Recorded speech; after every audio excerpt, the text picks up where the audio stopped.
ಪೂಜ್ಯರಲ್ಲಿ ತಮ್ಮೆಲ್ಲರಲ್ಲಿ ಪ್ರಣಾಮಗಳು. ಏನು ಒಂದು ಉಳಿತದಲ್ಲ ಅವಶೇಷ, ಅದಕ್ಕೆ ಶೇಷ ಉಳಿತದ, ಅದರ ಮುಂದೆ ಗುಣಲೇ ಹಾಕಿ ಶೂನ್ಯ ಒಂದು ಇಡೋದು ಸುಮ್ಮನೆ. ಅಂದರೆ ಏನಾಗ್ತದೆ? ಏನಾಗ್ತದೆ ಹೇಳಿ? ಯಾವುದೇ ಸಂಖ್ಯೆ, ಒಂದು 10 ಕೋಟಿ ಲಾಭ ಆಯಿತು ಅಂತ ಬರೆಯೋದು, ಅದರ ಮುಂದೆ ಏನಿಡೋದು? ಶೂನ್ಯ ಇಡೋದು. ಮುಂದೆ ಬರೆಯೋದಿಲ್ಲ, ಸುಮ್ಮನೆ ಇಡೋದು ಅಂಕತ. ಅಂದರೆ ಇದು ಇರಲಿ, 10 ಕೋಟಿ ಇರಲಿ, ಅದರ ಗೊತ್ತಿರಲಿ ಇದು ಶೂನ್ಯ ಆಗ್ತದಂತ ಗೊತ್ತಿರಲಿ. ಹೌದಲ್ಲ? ಬೇಕಾದ ನಂಬರ ತಗೋರಿ, 10⁻100 ಇಂಟು 0. ಕೋಟ್ಯಾಧೀಶರು 0, ಅಬ್ಜಾಧೀಶರು 0. ಅದು ಗೊತ್ತಿರಬೇಕು. ಗೊತ್ತು ಮಾಡಿಕೊಂಡು ಲೆಕ್ಕ ಮಾಡೋದು ಪ್ರಪಂಚ, ಸುಂದರ ಪ್ರಪಂಚ. ಮನೆ ಕಟ್ಟೋದು ಮಸ್ತಾಗಿ, ಆದರೆ ಒಂದು ಸಲ ಮನೆ ಕಟ್ಟಿ ಪ್ರವೇಶ ಆದ ಬಳಿಕ ಮಲ್ಕೊಂಡು ಒಂದು ವಿಚಾರ ಮಾಡೋದು, ಒಂದು ದಿವಸ ಈ ಮನೆ ಶೂನ್ಯವಾಗ್ತದೆ ಅಂತ ಅದೇ ಮನೆಯಾಗಿರೋದು. ಮತ್ತು ಶೂನ್ಯ ಮಾಡೋದಲ್ಲ, ಅದೇ ಮನ್ಯಾಗ ಇರೋದು, ಆದರೆ ಶೂನ್ಯ ಆಗತ್ತದ ಅನ್ನೋದನ್ನು ತಿಳ್ಕೊಂಡಿರೋದು. ಮನೆಯಲ್ಲಿ ಈಗ ಆಗೋದಲ್ಲೇನು, ಒಂದು ಲಗ್ನ ನಡೀತದೆ, ಮನ್ಯಾಗ ಏನು ಎಲ್ಲ ಬೀಗರು ಬಿಜ್ಜರು ಎಲ್ಲರೂ ಬಂದಿರ್ತಾರೆ, ಮನೆ ತುಂಬಿರ್ತದೆ, ಏನು ವೈಭವ ನೋಡಬೇಕು ಮನ್ಯಾಗ. ಆದರೆ ಲಗ್ನ ಆದ ಸ್ವಲ್ಪ ದಿನಗಳಲ್ಲಿಯೇ ಏನಾಗ್ತದೆ? ಶೂನ್ಯವಾಗ್ತದೆ. ಸ್ವಲ್ಪ ದಿನ ಅಂದರೆ ಒಂದು 100 ವರ್ಷ ಶೂನ್ಯವಾಗ್ತದೆ. ಮನೆ ಕಟ್ಟಿದವರು ಇರೋದಿಲ್ಲ, ಮನೆಯಾಗಿದ್ದವರು ಇರೋದಿಲ್ಲ, ಲಗ್ನ ಮಾಡಿ ಹೋದವರು ಇರೋದಿಲ್ಲ, ಯಾರ್ಯಾರು ಇರೋದಿಲ್ಲ, ಮನಿನೇ ಇರೋದಿಲ್ಲ. ಇದು ನಡೆದದಿಲ್ಲ ಜಗತ್ತಿನೊಳಗೆ. ಇದನ್ನು ಮೊದಲೇ ತಿಳ್ಕೊಂಡು ಬದುಕೋದು, ಅದು ಆಧ್ಯಾತ್ಮಿಕ ಬದುಕ. ಕುಂಡ್ರಬೇಕು ಕುರ್ಚಿ ಮೇಲೆ, ಮೊದಲೇ ತಿಳ್ಕೋಬೇಕು. ಏನು ತಿಳಿಯೋದು? ಆಗತ್ತದ ಅಂತ ತಿಳಿದು ಕುಂಡ್ರೋದು ಅಷ್ಟೇ, ಕೂಡಬಾರದಂತಲ್ಲ. ಮಸ್ತಾಗೆ ಕೊಡೋದು. ಹೆಂಗೆ ಕೊಡೋದು ಅಂದರೆ, ನಾನೇ ರಾಜ ನಾನೇ ರಾಣಿ ಹಂಗೆ ಕುಂತಿರ್ಬೇಕು. ಕುರ್ಚಿ ಮೇಲೆ ಕೂತ್ರೆ ಬಂಗಾರದ ಕುರ್ಚಿ ಮೇಲೆ ಕೂತಂಗೆ ಕೂತಿರ್ಬೇಕು, ಮಸ್ತಾಗಿ. ಆದರೆ ಗೊತ್ತಿರಬೇಕು, ಇಳಿಬೇಕಾಗ್ತದೆ. ಮೊದಲ ಮನಸ್ಸಿನಾಗ ಹಾಕ್ಕೊಂಡ ಕುಂತ್ರೆ ಮಜಾದಾಗ ಕುಂತಿರ್ತಾನ, ಇಲ್ಲದೆ ಇದ್ರೆ ತಾಪ್ ಮಾಡ್ಕೋತಾನ ಅಷ್ಟೇ.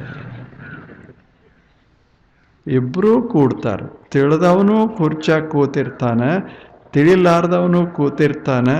ತಿಳಿಲಾರ್ದವ ಚಿಂತೆ ಮಾಡ್ತಾನೆ, ತಿಳಿದವ ಮಜಾದಾಗಿರ್ತಾನೆ ಅಷ್ಟೇ. ಅದು ಜೀವನ. ಹಾಗೆ ಶೂನ್ಯ ಒಂದು ಯಾವಾಗಲೂ ಇರಬೇಕು. ಒಂದು ಕಿಶೆದಾಗ ರೊಕ್ಕ ಇರಬೇಕು, ಒಂದು ಕಿಶೆದಾಗ ಶೂನ್ಯ ಇರಬೇಕು.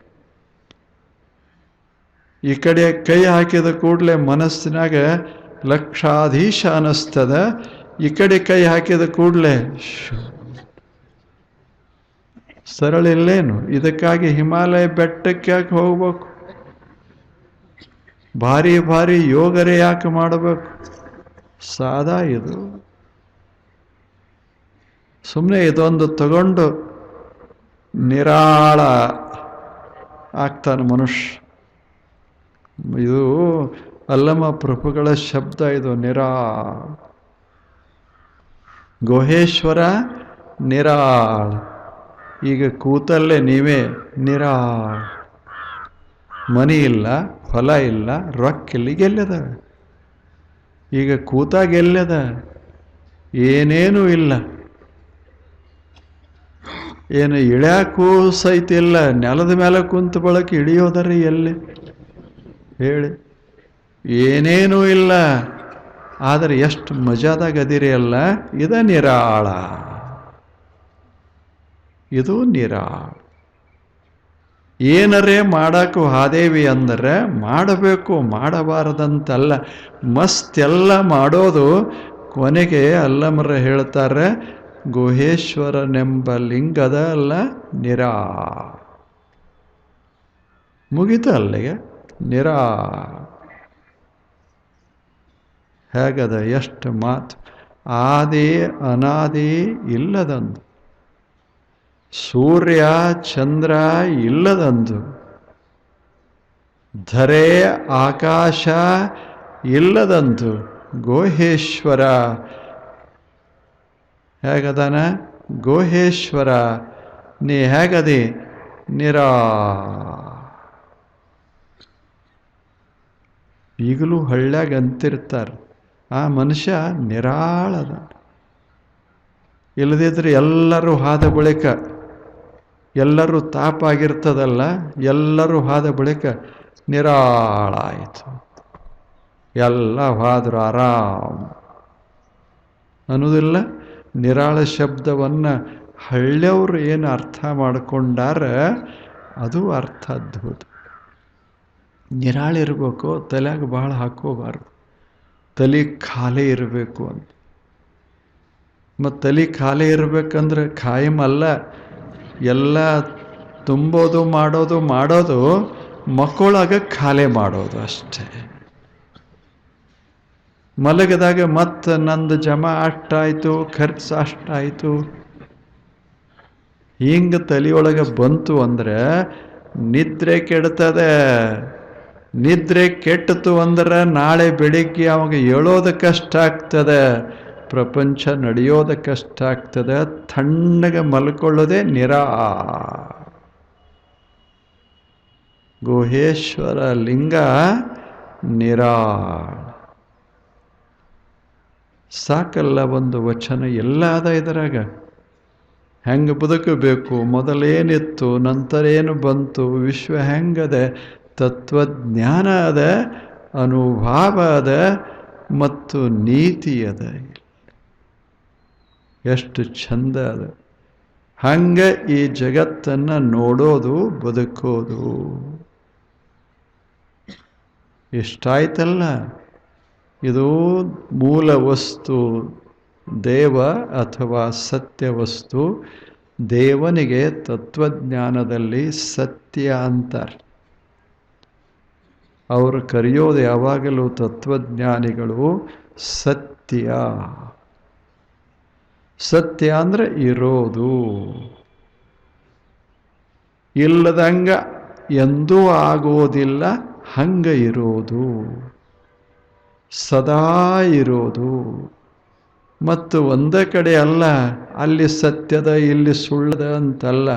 ಸತ್ಯ ಇದ್ರೆ ಎಲ್ಲ ಕಡೆ ಸತ್ಯ ಇರೋದು. ಸತ್ಯ ಅಂದರೆ ಸದ್ ವಸ್ತು. ಯಾವುದು ಅದ ಖಾಯಿಂ ಆಗಿ. ಕಾಲ ಹರಿದು ಹೋಗಬಹುದು, ದೇಶ ಮರೆಯಾಗಬಹುದು, ಆದರೆ ಸತ್ಯ ಮಾತ್ರ ಹಾಗೆ ಇರೋದು. ಆಗಲೇ ನೋಡ್ದೇವಲ್ಲ, ಎಲ್ಲ ಸಂಖ್ಯೆಯನ್ನು ಅಳಿಸಿಬಿಡಬಹುದು, ಶೂನ್ಯವನ್ನು ಅಳಿಸಲಿಕ್ಕೆ ಬರೋದಿಲ್ಲ. ಯಾಕೆ? ಅದು ಶೂನ್ಯ. ಎಲ್ಲವನ್ನೇ ಎಣಿಸಬಹುದು, ಮೇಜರ್, ಆದರೆ ಶೂನ್ಯವನ್ನು ಅಳತೆ ಮಾಡಕ್ಕೆ ಬರೋದಿಲ್ಲ. ಎಂದೂ ಅಳತೆ ಮಾಡಕ್ಕೆ ಬರೋದಿಲ್ಲ. ಆದ್ದರಿಂದ ಶೂನ್ಯ ಹೆಚ್ಚು ಅಲ್ಲ, ಕಡಿಮೆ ಅಲ್ಲ. ಯಾವುದೇ ಸಂಖ್ಯೆ ಹೆಚ್ಚನಿಸ್ತದೆ, ಕಡಿಮೆ ಅನ್ನಿಸ್ತದೆ, ಆದರೆ ಶೂನ್ಯ ಮಾತ್ರ ಏನಿಲ್ಲ. ಹೇಳಿ, ಎಷ್ಟು ಚೆನ್ನಾಗಿದೆ ಮ್ಯಾಥಮ್ಯಾಟಿಕ್ಸ್ ಇದು. ಸಾಕು, ಇಷ್ಟು ಗಣಿತ ಇದ್ದರೆ ಜೀವನ ಅದ್ಭುತ ಆಗ್ತದೆ. ಜೀವನ ಗಣಿತಕ್ಕೆ ಅಧ್ಯಾತ್ಮಕ್ಕೆ ಬಹಳ ಮೇಳ, ಬಹಳ ಸಮೀಪ. ಅಷ್ಟು. ಮತ್ತು ಏನೂ ಮಾಡಬೇಡ ಮನುಷ್ಯನೇ, ಸುಮ್ಮನೆ ಇಡು ಅಷ್ಟೇ, ಶೂನ್ಯ ಇಡೋದು ಮತ್ತು ಬರೋಬ್ಬರಿ ಅಂತ ಮಾಡಬಾರ್ದು. 10 ಗುಣಲೆ ಶೂನ್ಯ, ಬರೋಬ್ಬರಿ ಶೂನ್ಯ ಬರಿಬಾರ್ದು. ಬರೋಬ್ಬರಿ ಇಡೋದು, ಶೂನ್ಯ ಬರಂಗಿಲ್ಲ. ಹಂಗದು ಪ್ರಪಂಚ. ಹಂಗ ಮಸ್ತಾಗಿರೋದು ಈ ಜಗತ್ತಿನಲ್ಲಿ. ತೇನ ಭುಂಜಿತಾಹ. ಇನ್ನೊಬ್ಬ ಮಹರ್ಷಿ ಒಂದು ಸುಂದರ ಮಾತು ಹೇಳ್ತಾನೆ. ಇಷ್ಟು ತಿಳ್ಕೋ, ಹೀಗದ ಇದು.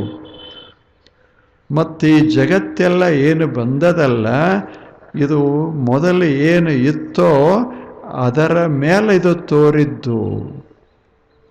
ಆದ್ದರಿಂದ ಇದು ಜಗತ್ತು ದೇವನದೇ, ಸತ್ಯ ವಸ್ತುವಿನದೇ ಅಂತ ತಿಳ್ಕೋ. ಇಷ್ಟು ತಿಳಿದರೆ ಈ ವಸ್ತು ನಿನ್ನದಾಗಲಿಲ್ಲ. ಇದು ಎದರ ವಸ್ತು ಆಯಿತು? ಜಗತ್ತೆಲ್ಲ ದೇವನ ವಸ್ತು ಆಯಿತು. ಇದು ದಿವ್ಯವಾಯಿತು. ಆ ದೃಷ್ಟಿಯಿಂದ ಜಗತ್ತನ್ನು ನೋಡು. ಜಗತ್ತು ನಿನಗೆ ಆನಂದವನ್ನು ಕೊಡ್ತದೆ. ಇದು ಜಗತ್ತು ಆನಂದವನ್ನು ಕೊಡ್ತದೆ. ಅದಕ್ಕೆ ಜಗತ್ತಿಗೆ ಪ್ರಸಾದ ಅಂತ ಕರೆದಾರ. ಜಗತ್ತಂದರೆ ದೇವನ ಪ್ರಸಾದ. ಏನದ ಜಗತ್ತಿನಲ್ಲಿ? ರೂಪದ ರೂಪ ಪ್ರಸಾದ, ಶಬ್ದದ ಶಬ್ದ ಪ್ರಸಾದ. ಎಷ್ಟು ಚೆನ್ನಾಗಿಲ್ಲ. ಏನದ? ಇದು ದೇವನ ಒಂದೊಂದು ಸುಂದರ ಪ್ರಸಾದ. ಇದು ಕಾಣಿಕೆ. It is grace of God. Whatever is there in the world which can be perceived, can be enjoyed, is the favor of God. ಎಷ್ಟು ಚಂದದ ಜಗತ್ತಿದು, ಅದ್ಭುತ ಜಗತ್ತ. ಇದೆಲ್ಲ ದೇವರು ನಮಗೆ ಕೊಟ್ಟ ಕಾಣಿಕೆ. ಮನುಷ್ಯನೇ ಹೋಗು ಭೂಮಂಡಲಕ್ಕೆ, ಆನಂದವಾಗಿರು, ಆನಂದವಾಗಿರು. ಅಲ್ಲಿ ಏನೇನದ ಅದೆಲ್ಲವೂ ನಿನಗೆ ನಾನು ಕೊಟ್ಟ ಪ್ರಸಾದ. ಆದ್ದರಿಂದ ಪ್ರಸಾದ ದೃಷ್ಟಿಯಿಂದ ನೋಡೋದದ, ಪ್ರಸಾದ ದೃಷ್ಟಿಯಿಂದ ಕೇಳೋದದ, ಪ್ರಸಾದ ಅಂತ ಮುಟ್ಟೋದದ, ಪ್ರಸಾದ ಅಂತ ರುಚಿ ನೋಡೋದದ. ಆ ಬಳಿಕ ಕಾಯ ಪ್ರಸಾದವನ್ನ. ಅದರಿಂದ ಏನಾಗ್ತದೆ? ನಮ್ಮ ದೇಹವೂ ಪ್ರಸಾದ, ನಮ್ಮ ಮನಸ್ಸು ಪ್ರಸಾದ, ನಮ್ಮ ಬುದ್ಧಿಯೂ ಪ್ರಸಾದ, ಎಲ್ಲವೂ ಪ್ರಸಾದ, ಪವಿತ್ರವಾಗ್ತವ. ಅದು ಜೀವನ, ಅದು ಜೀವ. ನಿರಾಳ. ಇಷ್ಟಾದರೆ ಮನುಷ್ಯ ನಿರಾಳ. ಈಗ ಆಗಲಿಲ್ಲ, ಎಲ್ಲ 500 ಹೋಯಿತು, 1000 ಹೋಯಿತು, ನಿರಾಳ ಹೋತು. ಇದ್ದರೇನು ಬಿಟ್ರೆ ಹೇಳಿ, ತಿಪ್ಪಿಗೆ ಹಾಕಿದರೂ ಅದ ನಿರಾಳ. ಈಗ ಜೀವನ ಎಷ್ಟು ಮಜಾದ, ಕಲಿಸ್ತದ ಜೀವನ ಕಲಿಸ್ತದೆ. ಹಾಗ ಜಗತ್ತಿನಲ್ಲಿ ಚೆನ್ನಾಗಿ ಇರೋದು, ಬಹಳ ಚೆನ್ನಾಗಿ ಇರೋದು. ಅದಕ್ಕೆ ಬಸವಣ್ಣನವರು ಇಲ್ಲೊಂದು ವಾಕ್ಯ ಬರೆದಾರೆ. ಇಲ್ಲೇ ಬಸವಣ್ಣವ್ರು ಹೇಳಿದರು, ನಾನು ಬಹಳ ಸಣ್ಣವ. ಇವರೇನದಾರಲ್ಲ, ಇವರು ಸಾಕ್ಷಾತ್ ಕೂಡಲ ಸಂಗಮ. ಇವ್ರಿಗಿಂತ ದೊಡ್ಡವ್ರು ಯಾರದಾರ? ಇಷ್ಟಂದ್ರೆ ಸಾಕಲ್ಲ, ನಿರಾಳ ಮನುಷ್ಯ. ಇವರೆಲ್ಲರಿಗಿಂತ ನಾ ಶಾಣೆ ಅದೀನಿ, ನಿರಾಳ ಆಗೋದಿಲ್ಲ, ಶುರು ಆಗ್ತದೆ. ಹೆಂಗೆ ಸಿದ್ಧ ಮಾಡುವ ಅಂತ, ಹೆಂಗೆ ಹೇಳು, ಸಿದ್ಧ ಮಾಡಬೇಕಾಗ್ತದೆ. ಇಷ್ಟು ಜನರನ್ನ ಎದುರಿಸಿ ಸಿದ್ಧ ಮಾಡೋಕ್ಕಾಗತ್ತೆ? ಒಬ್ಬ ಹುಡುಗ ಸಹಿತ ಸೋಲಿಸಿ ಬಿಡ್ತಾನೆ. ನೀ ಯಾರು ಅಂತ. ಇಲ್ಲೇ ನಿನಗೆ ಮನಿ ಇಲ್ಲ, ಹೊಲ ಇಲ್ಲ, ರೊಕ್ಕ ಇಲ್ಲ, ಏನಿಲ್ಲ, ಹೆಂಗೆ ಶ್ರೇಷ್ಠ? ಆ ಒಂದೊಂದು ಅದು ಒಗದೇ ಬಿಡ್ತಾರೆ ಒಂದು ಕ್ಷಣದಾಗ. ಇಲ್ರಪ್ಪ ನೀವ ದೊಡ್ಡವರು, ನಾವು ಸಣ್ಣವರು ಅಂದ್ರೆ ನೀವು ಮನೆಗೆ ಹೋಗಿ ಮನೆಯವ್ರಿಗೆ ಹೇಳ್ರಿ ನೀವ ದೊಡ್ಡವ್ರು,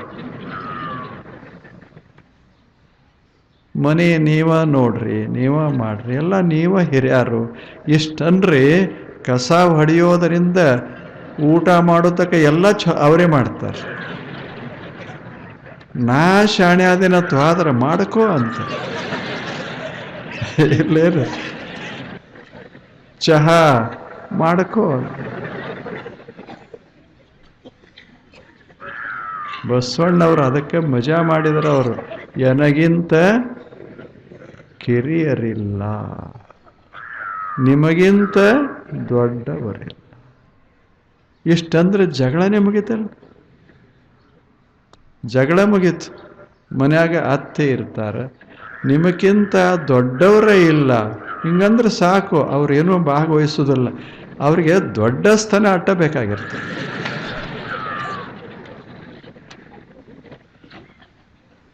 ಯಾರಿಗೂ ಎಲ್ಲ ಕಡೆ ಹೋಗ್ರಿ ನೀವು ಇಷ್ಟು ಇದನ್ನು ಬಳಸಿಕೊಂಡು ಬಿಟ್ರೆ ಮನುಷ್ಯ ಆರಾಮ್. ಹೌದ್ರಪ್ಪ ನೀವ ದೊಡ್ಡವರು, ಇದು ಗೊತ್ತದ ನಿನಗೂ ಅಂತ. ಇಲ್ರಪ್ಪ ಗೊತ್ತಿಲ್ಲ, ನಿಮಗೆ ಗೊತ್ತದ. ಇಷ್ಟು ಅಂದ್ರೆ ಎಲ್ಲಿ ತಾಪ ಆಗ್ತದೆ ಹೇಳಿ. ಸುಮ್ಮನೆ ಅದ್ವೈತ ಬಹಳ ದೊಡ್ಡದು. ಹೌದ್ರಪ್ಪ ಅದ್ವೈತ ದೊಡ್ಡದು, ದ್ವೈತ ಭಾರಿ ಅದ. ಹೌದ್ರಿ ದ್ವೈತ ಭಾರಿ ಅದ. ಏನ ಒಪ್ಪಿದ್ರೆ ಏನದು ಇಲ್ಲದಾಗೋದಿಲ್ಲ, ಇದ್ದಂಗೆ ಇರ್ತದೆ. ಸೂರ್ಯ ಹೊಂಟಿಲ್ಲ, ಹೌದ್ರಪ್ಪ ಸೂರ್ಯ ಹೊಂಟಿಲ್ಲ. ಹೊರಟಾನ, ಹೌದು ಹೊರಟ. ಏನು ಹೊರಟಿಲ್ಲ ಅಂದ ಕೂಡಲೇ ನಾವು ಒಪ್ಪಿದ ಕೂಡಲೇ ಸೂರ್ಯ ಹೋಗೇ ಬಿಡ್ತಾನೆ? ಏನಿಲ್ಲ, ನಮ್ಮದ್ದು ಸುಮ್ಮನೆ ಭ್ರಮ ಅದ. ನಾವು ಒಪ್ಪಿದ್ರು ಅಷ್ಟೇ, ಭೂಮಿ ಅದ ಅಂತ ಹೇಳಿದ್ರು ಅಷ್ಟೇ, ಇಲ್ಲ ಅಂತ ಹೇಳಿದ್ರು ಅಷ್ಟೇ. ಈಗ ನಾವು ಜಗಳ ಮಾಡೋದಲ್ಲೇನು? ದೇವರು ಇಲ್ಲ ಅಂತ ಭಾರಿ ಭಾರಿ ಭಾಷಣಗಳು ನಡೀತಾವ. ದೇವರು ತಣ್ಣಗದ, ಏನ್ರಿ ಹೇಳ್ಕೊ ಅಂತೇಳಿ. ನೀ ಇಲ್ಲಂದ್ರೆ ನಾ ಇಲ್ಲ ಹಾಕಿದೇನು? ಕೆಲವರು ಅದಾನ ಅಂತ ಶುದ್ಧ ಮಾಡ್ತಾರೆ, ಮಾಡ್ಕೋ ಅಂತ. ಸಿದ್ಧ ಮಾಡಿದ ಕೂಡಲೇ ನಾ ಬದುಕ್ತೇನೇನು, ಇರ್ತೀನೇನು? ಏನೂ ಇಲ್ಲ. ನಿನ್ನ ಮ್ಯಾಲ ನನ್ನ ಅವಲಂಬನ ಇಲ್ಲ. I am self existent reality. ಅದು ದೇವರು. ತಲೆನೇ ಕೆಡಿಸ್ಕೊಳ್ಳೋದಿಲ್ಲ ಅದು. ನಮ್ಮದು ಹಂಗಾಗೋದಿಲ್ಲ. ಯಾರೇ ಏನ್ರೆ ಹೆಂಗೆ ನೀನೇ ಶಾಣೆ ಇಲ್ಲಪ್ಪ, ಹೆಂಗತ್ತು ಸಿದ್ಧ ಮಾಡು, ನೋಡೇ ಬಿಡ್ತೀನಿ ನಿನ್ನ. ಇಬ್ಬರು ನೋಡಕ್ಕೆ ಹೊಂಟ್ರು. ಇದ್ಯಾವುದು ನಿರಾಳ ಇರಬೇಕು ಅಂತ ಅಲ್ಲ ಮಹಾಪ್ರಭುಗಳು. ನಿರಾಳ, ನಿರಾಳವ ಎಲ್ಲ ಇರಬೇಕು, ನಿರಾಳ ಆಗಿರಬೇಕು. ಎಲ್ಲ ಇರಬೇಕು. ಚಲೋ ಶರೀರ, ಚಲೋ ಮನಸ್ಸ, ಒಳ್ಳೆಯ ಮಾತುಗಳು, ಸುಂದರವಾದ ಮನೆ, ಮನೆಯಲ್ಲೇ ಎಲ್ಲರೂ ಆತ್ಮೀಯರು, ಮಸ್ತಾಗಿ ಉಂಡು ತಿಂದು ಸುಖಪಟ್ಟು ಕೊನೆಗೆ ಅನ್ಬೇಕು ಏನು?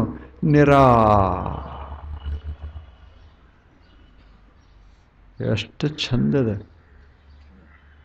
ನಿರಾಳ. ಈಗ ನೀವು ನೋಡಿರ್ಬೇಕು, ಡಿಗ್ರಿ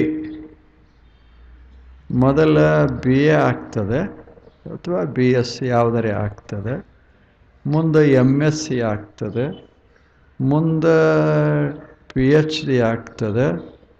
ಹಿಂಗೆ ಬರ್ಕೋತ ಹೋದ. ಇವೆಲ್ಲ ಡಿಗ್ರಿ ಇಲ್ಲ. ಕೆಲವು ಸಲ ಕೆಲವರು ಡಿಗ್ರಿಗಳು ಪುಟಗಟ್ಟಲೆ ಇರ್ತಾವೆ. ಕೊನೆಗೆ 80 ಆಗ್ತದೆ, ಗೊತ್ತಾಗಲಿಲ್ಲ. ವಯಸ್ಸು 80 ಆಗ್ತದೆ. ಅವಾಗ ನೀವು ಕೇಳ್ರಿ, ಇದೇನಿದು BA ಅಂದರೆ ಏನದು? ಇದು B, ಇದು A ಅಕ್ಷರ. 80ರಾಗಿ ಇನ್ಯಾವ BA, ಇನ್ಯಾವ MA? ಜೀವನದ್ರ ಬರ್ಕೋತ ಹೋಗೋದು, ಒಮ್ಮೆ ಅರ್ಥನೇ ಆಗೋದಿಲ್ಲ. ಅವಾಗ ಹುಡುಗರು ಹೇಳ್ತಾರೆ, ಇದು ಬಿ, ಇದು ಎ.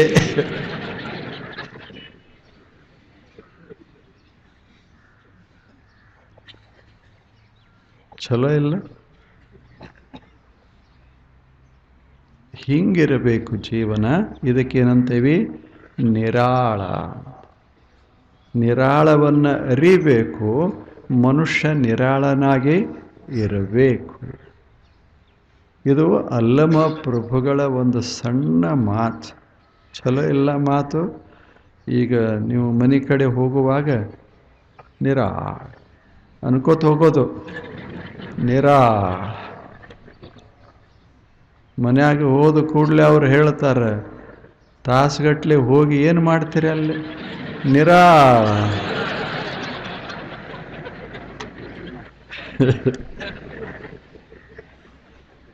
ನೀವು ಹೋಗಿ ಹೇಳಿರ್ಬೇಕಾದ್ರೆ, ಏನದು ನಾ 2 ತಾಸು ಹೋದರೂ ಸಹಿತ ಮನ್ಯಾಗ ಏನೂ ಮಾಡಿಲ್ಲಲ್ಲ ನೀವು? ನಿರಾಳ. ಅವರು ಅಂತಾರೆ ನಿರಾಳ. ಅಡಿಗೆ ಮನೆ ನಿರಾಳ, ಪಡಸಾಲಿ ನಿರಾಳ, ಎಲ್ಲ ನಿರಾಳ. ಇರಬೇಕು, ಮಜಾ ಇರಬೇಕು ಜೀವನ. ತೀರಾ ಕೆಟ್ಟ ಮುಖ ಮಾಡಿಕೊಂಡು ಒಂಥರ ಏನು ಜಗತ್ತೇ ಮುಳುಗಿ ಹೋಗ್ತದೇನೋ ಅನ್ನೋ ಹಂಗೆ ಅವರು ಬೈತಾರೆ. ನಿರಾಳ. ಚಲೋ ಇಲ್ಲ ಇದು ಸೂತ್ರ.